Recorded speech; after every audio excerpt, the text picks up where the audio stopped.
At the beginning of the night sky is full of stars and mountains from night to dawn. Sunny day, painted on the wall of a room. A boy is seen waking up. The eyes are open. 11-year-old Ryoma Takebayashi lives alone in the forest, and he's not alone. He lives with almost 1,000 slimes. Ryoma is very involved with the slimes' lives and feeds them accordingly. Each type of slime has a special diet that can yield different beneficial resources. Ryoma hears some strange voices while wandering through the forest. He runs into a group of soldiers. One of the men is seriously injured. Although afraid of the men, Ryoma opts to help them. One of the men takes medicine offered by Ryoma and gives it to the injured man. Furthermore, Ryoma offers his home for the men to rest. A horde of green slime appears out of nowhere. The men are about to attack them, but Ryoma intercepts quickly. Reinhardt realizes that the slimes are Ryoma's relatives. While walking to Ryoma's home, Reinhardt explains that he used to be a tamer with various family types. Ryoma opens a portal on the side of a cliff, revealing his home to the tired men. The rest of his men are hesitant because of the seemingly immense power they believe Ryoma possesses. When Ryoma gives them a case full of potions, they grow suspicious of the young boy, particularly when he mentions that he can make potions. Sensing their suspicions, Ryoma is reluctant to reveal what he is and tries to change the subject, but men are persistent. However, they introduce themselves. They said a black bear attacked the injured man, Hughes. Reinhardt asks Ryoma why he lives in the forest by himself.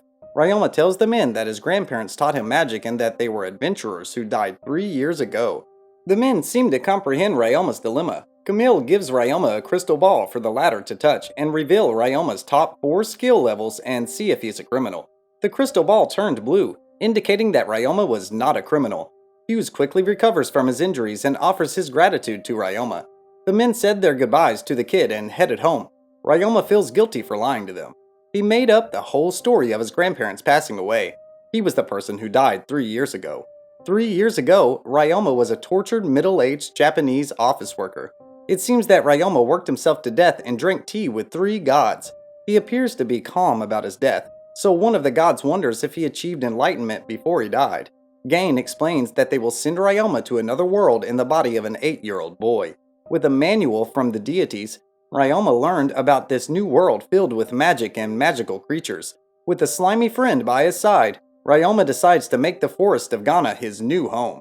It's been 2 weeks since Ryoma met with Reinhardt and his companions, including his daughter, Eliaria, and things have returned to normal. Out of nowhere, the men returned with a few more people.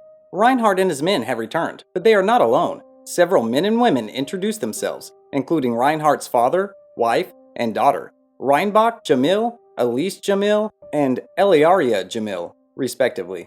The guests are intrigued by the number of slimes, and Ryoma shows them one of the slime's tricks. They combine into more giant slimes. The men and women are shocked by Ryoma's taming skills. No one in history could tame so many slimes, combine slimes, or tame giant slimes.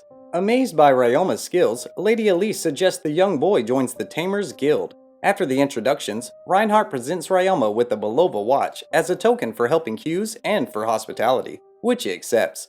But Reinhardt and his companions have another reason for visiting. Eliaria wants a slime to be familiar, but she has yet to catch one. Eliaria decides to have a slime cleaner, but the way to capture it and make it evolve to her liking is by using her dirty bathwater. This little tidbit of information earns Hughes a few slaps to the face for his bluntness. However, Eliaria chooses to do so and heads out to capture a slime.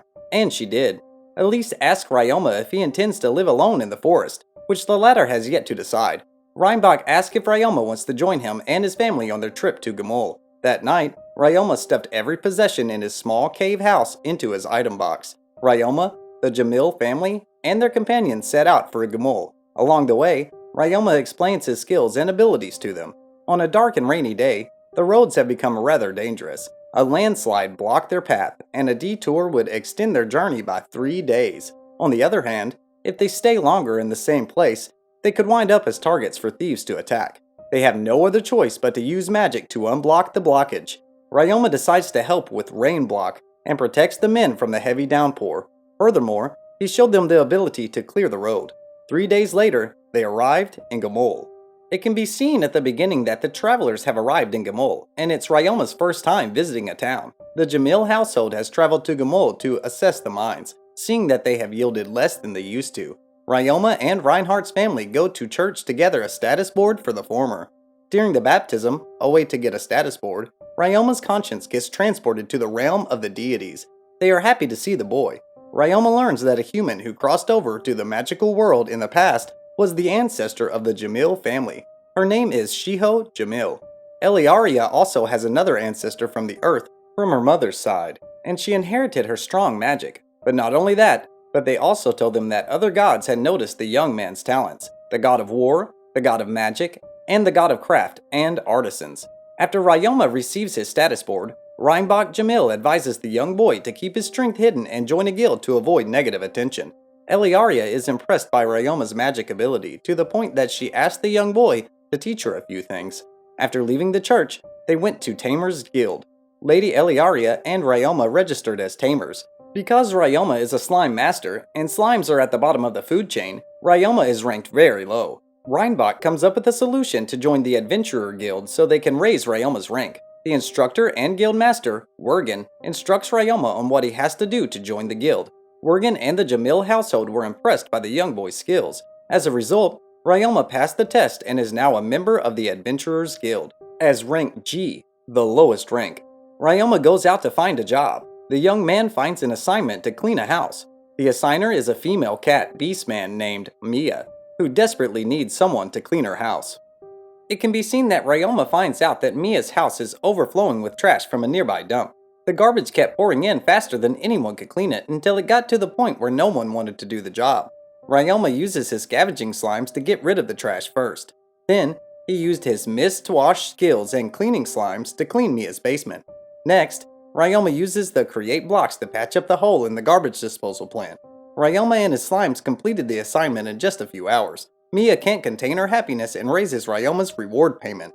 The young boy runs into Worgen, and the latter asks him about his skills, and offers Ryoma another job cleaning the communal toilets.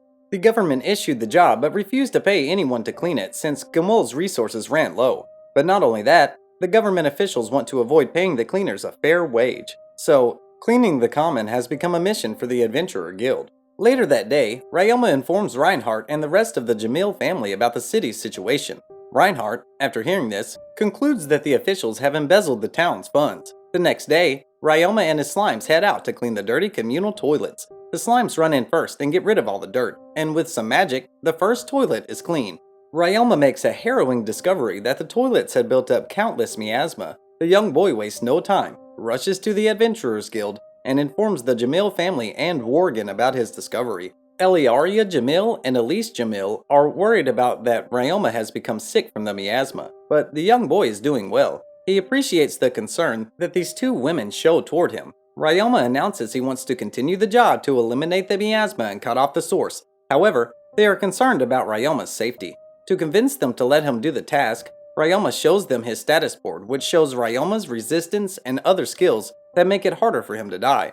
Adventurers and Mia Cat have gathered at the communal toilets to cheer for Ryoma, but also keep watching while Ryoma works, thus ensuring that civilians keep a safe distance from danger. Meanwhile, Reinhardt and his men went through countless documents to find the source of the embezzlement. Ryoma works all night and declines to take a break.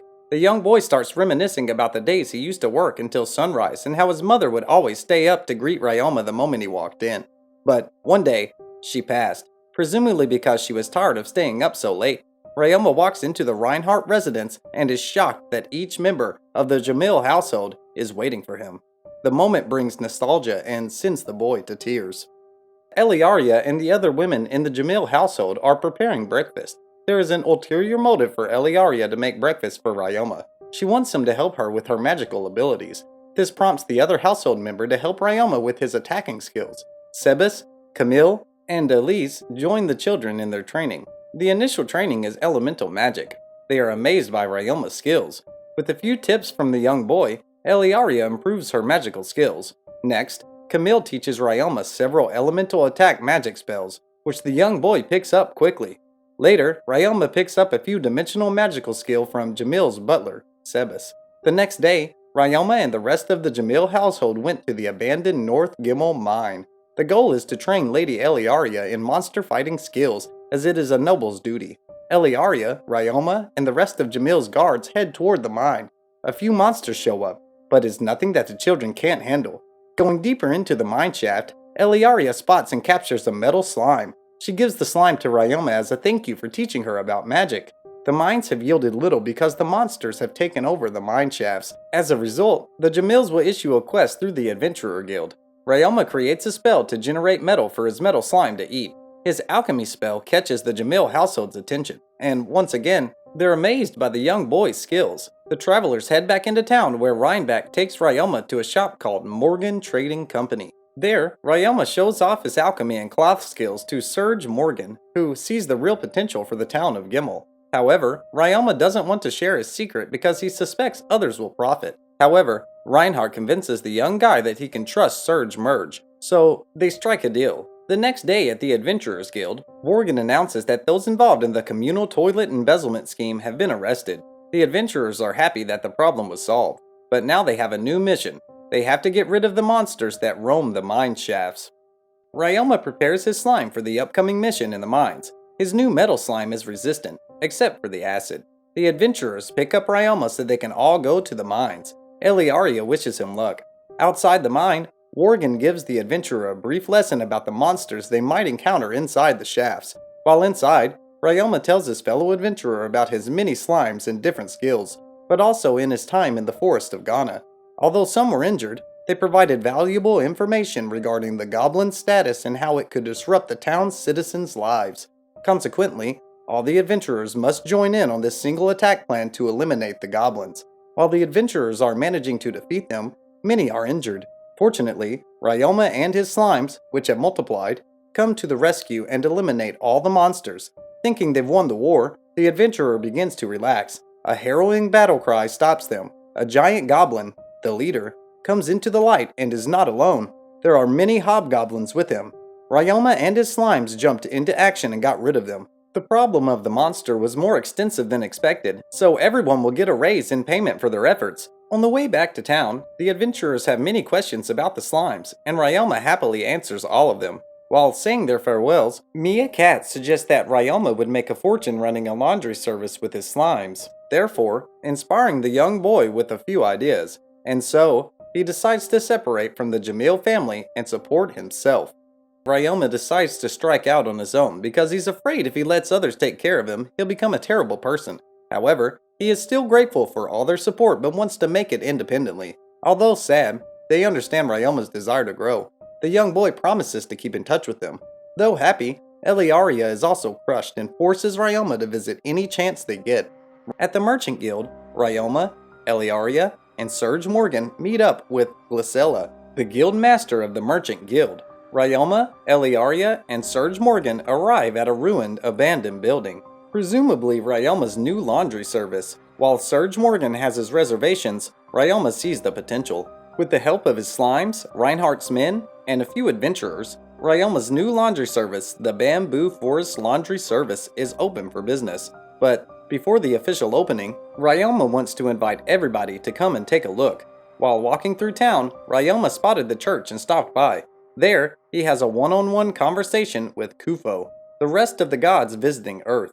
Kofu gives the young boy sound advice before Ryoma's consciousness returns to his body. What would you use 1,000 slimes for in your life? Don't forget to subscribe to my channel.